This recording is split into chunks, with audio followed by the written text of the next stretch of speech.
Okay, good afternoon. Welcome to Mr. Julian's class. Thank you all for being here. I'd like to welcome you. I'm here with my language arts class, 8th graders. They're really excited to see this, and we're going to talk about multiple intelligences. I wanted to share with you that a lot of times we can pigeonhole people. We all are smart in different ways. We have different talents, different abilities, and different strengths. So what educators are starting to do more and more is to use those strengths that kids have in order to get their best achievement. So we work with strengths. One thing we have about multiple intelligences is that great minds don't think alike. Everybody's different, we're not all the same, and I'll show you a little illustration of what I'm talking about. But first, we got a learning goal today. We're going to be able to apply Dr. Howard Gardner's multiple intelligences theory into our classroom instruction. That would be for you who are going to be teachers in about 10 years. But for the rest of my audience, hopefully that will be immediate. So I'm going to go through 5 things. Who needs it? Teacher. What is it? How does it work? When do I know which student is which? And why do we need it? Thank you all for participating. Before we go on, I just want to thank you all for completing your FSA math and reading test. You should give yourself a congratulations. Summer's right around the corner. Okay, give me 5. Everybody give me 5, good job. So we're gonna move on with this, congratulations. This is our education system. And here's the situation that we have. We have a bird, a monkey, a penguin, an elephant, a goldfish, a seal, and a dog. And the teacher is saying, okay, you're gonna pass the test. All you have to do is climb the tree. So we're trying to judge everybody on the same task, but they all have different strengths and talents. So that's why he says everybody has a fair chance to take the same exam. So we're going to judge the goldfish the same as we are the monkey on how they climb a tree. This quote has been attributed to Albert Einstein. A lot of people think incorrectly, but it does prove a good point. Everybody's a genius. But if you judge a fish by its ability to climb a tree, it'll live its whole life believing that it's stupid. So I want to show you how we can differentiate the strengths of students and identify what their particular talents and aptitudes are. So who needs it? Multiple intelligence is good for everybody, but particularly when we have a student who might be struggling in a certain area, usually academic or behaviorally. These are common problems. Even as students, you recognize them, if not in yourself, then some of your classmates. So we have academic. How are some of the problems that we see? They fall behind their peers. Teachers monitor these things in order to give assistance, support when we need to. Some students start to miss their targets. They don't do their work. They refuse to do their tests. Nobody in here is like that, but in some classes there are. Behavioral, they can be off task, disruptive, disrespectful sometimes, and often they get frustrated. So I'm going to use some illustrations. We've got sad smiley, we got an angry smiley, and these are some of the results that we see in students who have academic difficulties and behavioral issues. So what teachers do is called differentiated instruction. By monitoring students and their reactions and their participation with lessons, we can start to identify ways that we might be able to give them support. So teachers take the time to walk around. We look at what you're doing on your papers. I know that you guys wrote about 100 paragraphs in your journals this year. And when I look at those, we do take a look at where your strengths are, where you might be struggling. And then we can see who's succeeding and who might need a little bit more support. And what we have is called differentiated instruction, which means that we approach different students in different ways with different strengths. So the way that we do that is through content, which is what we actually teach. We put the targets on the board, that's the content. Sometimes it mismatches with what the student's really ready for, and that can contribute to some of those frustrations. Process is the way that we practice the new skill or the new knowledge. And if we demanded that all the kids do the same type of product, that's where some of the frustration can come in. And so we start to differentiate that through information. The product would be an assessment. So if everybody's required to write an essay and we don't give an opportunity for people to draw pictures or to do other things to demonstrate that they have mastered that skill, again, we're trying to get a goldfish to climb a tree. So the way that we know our students, the readiness is, we can look and see if maybe you're struggling because you are not quite ready for that skill yet. We have to back up a little bit. We have to know what your interests are. How can we try to inspire you to be more engaged? And then we have preferred learning styles. That's what we're going to focus on because that's what these depend on. So your process, your product, the way that we assess you, it's good to know what your preferred learning styles are. And everybody's different because we've got some monkeys in here, some goldfish, some birds, some seals, some goofballs. So multiple intelligences, what is it? Well, Dr. Howard Gardner, 35 years ago, way back when I was your age, came up with a theory called multiple intelligences. What he determined was that trying to teach students the same way was not doing justice to their actual strengths and skills. So here's one type of intelligence. Who in here feels that they're artistic? I've got like 6 people. I agree. I think you are too. Kendra does really good artwork. And you can respond to more than one of these because we have different combinations of different skills. So somebody might be more artistic and visual. Some people are mathematical. Who in here is really good at math? We've got quite a few people. I agree. I think you know yourselves pretty well, but these are also strengths that it's good for teachers to be aware of too. We have good communicators, good writers, people that are verbal. Who's a really good writer in here? 1, 2, 3, 4, and we've got some of the same people raising their hand again, which is absolutely true. We're not just one type of thing or another, but we do tend to excel in some more than others. This is Body Smiley, not just a dancer, but sports. Who's good at sports and dancing with their body really strong? You just made a football team, didn't you? Everybody give him a little Abbott celebration. Good job. We've got Music Smiley. He's really strong in the music skills. We've got several band members in here, so good job. Go ahead and raise your hand if you're music inclined. We've got a few, and again, we see some of the same people raising their hand because we're all a different collection. This is kind of self-smiley, somebody that thinks about his goals. He's introspective. Sometimes he's a loner. Who in here is really strong? Just knowing where you're going, thinking, reflecting on where your strengths are. I see a lot of good hands there too. I'm pretty much that way also. We got Buddy Smileys. Those are called interpersonal, which means together. They work really well with people. Everybody in here is pretty strong with that. You can call out. Let me ask, how many of you would rather work in groups than work individually? Me, most of you. And then we've got nature smileys, the tree hugger. Somebody that's really in touch with nature, that really gets inspired by plants and animals, veterinarians. Who loves nature? I do too, so good job.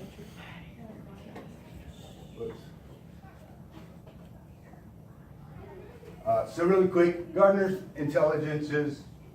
Notice that intelligence is different than intelligence is in a couple of really important ways. One, the psychologist says that intelligence is fixed, it's measurable, it doesn't change, where intelligences are more dynamic and diverse. Nobody is measured on the same thing, where IQ tests for the old psychology only tested pretty much math and linguistic skills, where we didn't take into account the artists and the kinesthetic, the body type of talents. Dr. Gardner said that intelligence is like a computer, the whole computer, where intelligence is like the apps that we have on a computer, Facebook, Twitter, so everybody's got those different talents. There are 8 of them, and we'll meet our little friends again, but they're actually called logical, mathematical, a teeny little word up there. The verbal linguistic, remember him. Visual spatial is the artist guy, but he's not just artist. He likes to use graphs. Something for him would be a Venn diagram. Some people use the graphic organizers that we have in class. Bodily kinesthetic, that's the dancer, sports guy. They learn by using hands-on, 3-dimensional stuff.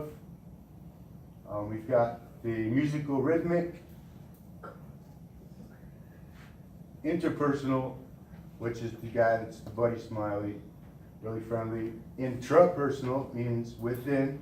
Interpersonal means outside and among. Intrapersonal means it's into himself. And then the environmental tree hugger, naturalist. So those are the different types of 8 intelligences that Dr. Gardner helped us to identify, and that we can see in students and that you can see in yourselves. A lot of you know yourself. You know whether you're good at math or I'm not really good at math. I don't like it, but I'm strong in other ways. So for the math guy, we've got logical, mathematical. This guy can do, he's really strong in deductive reasoning. When we're teaching a class, we can keep our eyes open, see where students are really excelling with that. Interestingly too, if we have body smiley trying to do math and they're not really good at it, but we're demanding that they do in that way, that's where we get frustrated and kids give up on their work. Logical thinking, scientific investigations. So not everybody's inclined that way. We might be verbal linguistic, somebody that likes to write and speak like I do. I'm much stronger in verbal linguistic than I am in math. So we have well-developed verbal skills, mastery of the written word. We've got our art buddy. Again, you can picture concepts. You might be better off to see a map or a chart than to read something. Bodily kinesthetic. She might like to build something, like a diorama or a 3-dimensional graph. Process information physically, hand and body movement, dancer, sports. And there are a lot of really good lessons that we can do. One of them I remember is a math teacher who was teaching algebra, but rather on the wall or on a paper graph, they went out into the courtyard and created the graph. And so the kids were the X and Y axis and then plotted themselves on the graph. So that would be bodily kinesthetic lesson. Musical rhythmic, somebody's really strong in pitch, rhythm, timbre, tone. You guys in band know all about that stuff. I just like to rock out, but I could never tell you how to write it. So we got composers, conductors, vocalists. Interpersonal are the friendly kinds. We have a lot of social people in here, sometimes way too social, but those are people that understand other people, interact effectively. They can see when somebody else is upset, get the tone of their moods and temperaments. They're great to talk to, they're good listeners. Intrapersonal is the guy that knows himself. He's self-aware. He's introspective, which means he can be aware of his emotions, motivations, beliefs, and goals. He's self-motivated. And I know a lot of people in here are like that. There's some quiet people, but they're really strong people too. The environmental naturalist, the tree hugger, is awesome, sensitive to nature and the world. Not just flowers and trees, but in general, the broader sense of the world. A lot of times they end up being zoologists, botanists. We can think of a lot of people in history. Charles Darwin, you guys know who that is. might be a nature photographer. So for Gardner's 2 sets of claims about these 8 intelligences is that we all possess each of these intelligences. Where you guys raised your hand more than once, we don't want to pigeonhole somebody. If we notice that a student is really strong in art, we don't want to force them to always draw a picture of what we're learning. So we all possess each of these, and that it's like a thumbprint. Between these 8 intelligences, nobody in the world has the same proportion of those skills, and we've got to be aware of that. So for teaching, for educational claims, we want to individualize instruction and assessing. So the way that we present it, we can do it in charts, hand out worksheets, read it from a book, discuss it. Those appeal to a lot of those different intelligences rather than just to hand out a worksheet and have you complete it. And then to pluralize presenting ideas, which I said through several modes of delivery. So this is one of Gardner's lesson examples. He talked about learning about explorers like Christopher Columbus, Ponce de Leon, and how we could excite or interest all of these intelligences in class where if one shared knowledge with one another, that would be our interpersonal friendly smiley. So that would be the exercise we could do with that student. Tell a story, our verbal linguistic smiley. Sing a song. So you could sing a song about explorers, tell a story, you could write a story about it, map it out, that would be our visual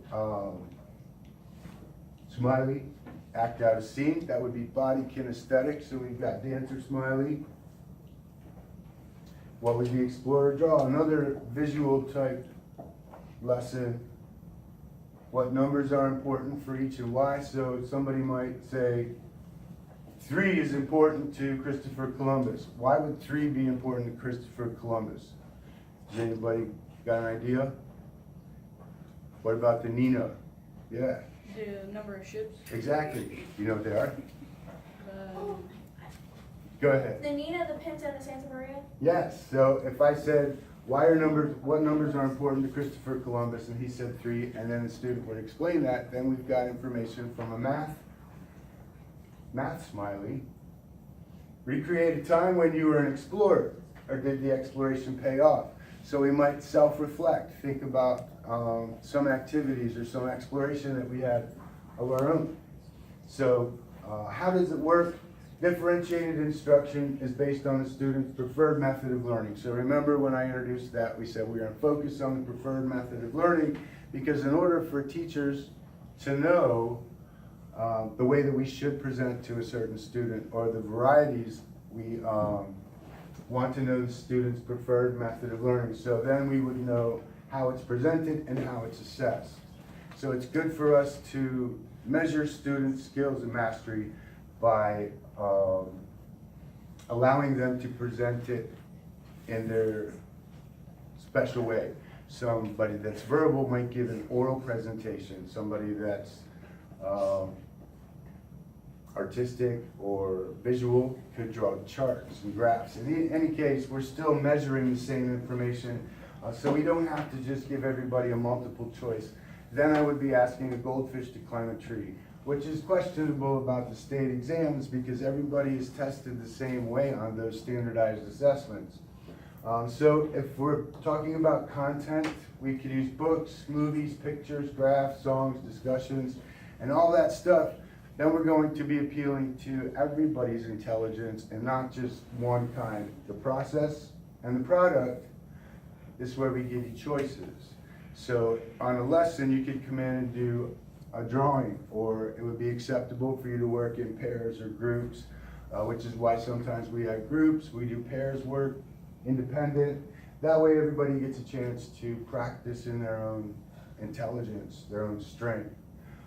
You could have groups, 3-dimensional models for the bodily kinesthetic smileys, write poetries, research songs, do artwork, and then for product, that's the way that we assess. We walk around, we do ongoing assessments to see how strong students are in the skill that we're trying to learn, the skills and knowledge.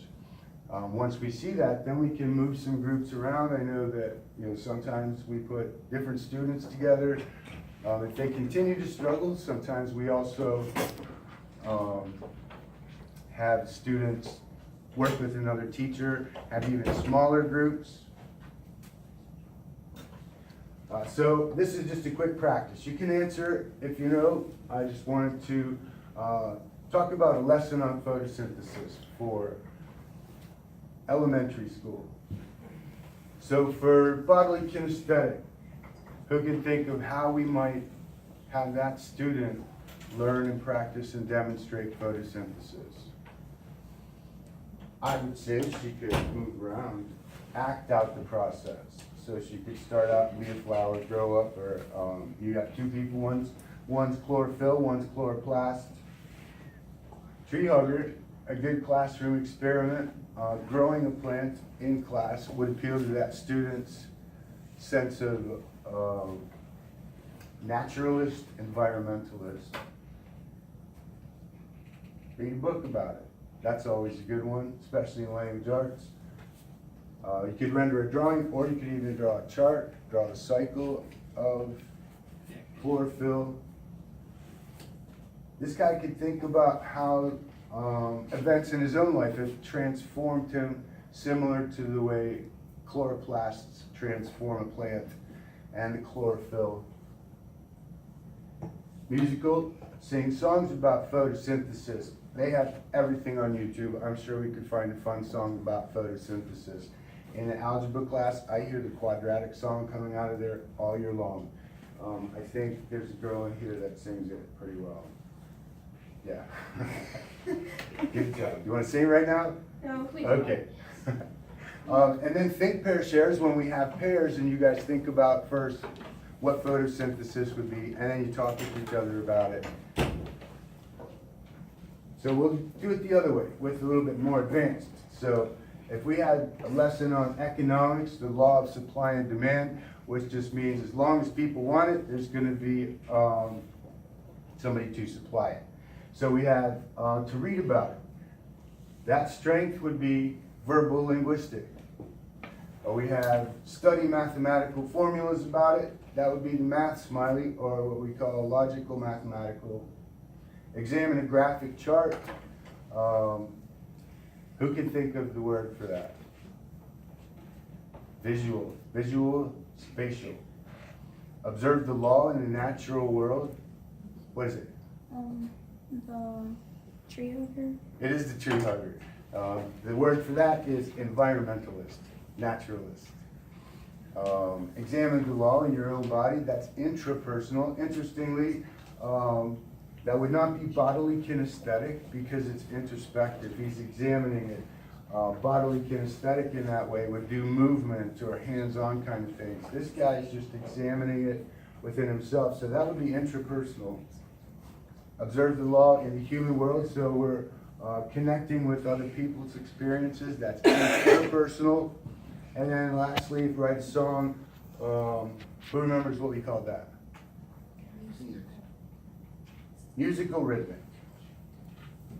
So when do we know which student is which? We can assess for these. One of the best ways to do that is just to bring a student into a room that has a lot of variety and choices. So we would call that a rich environment.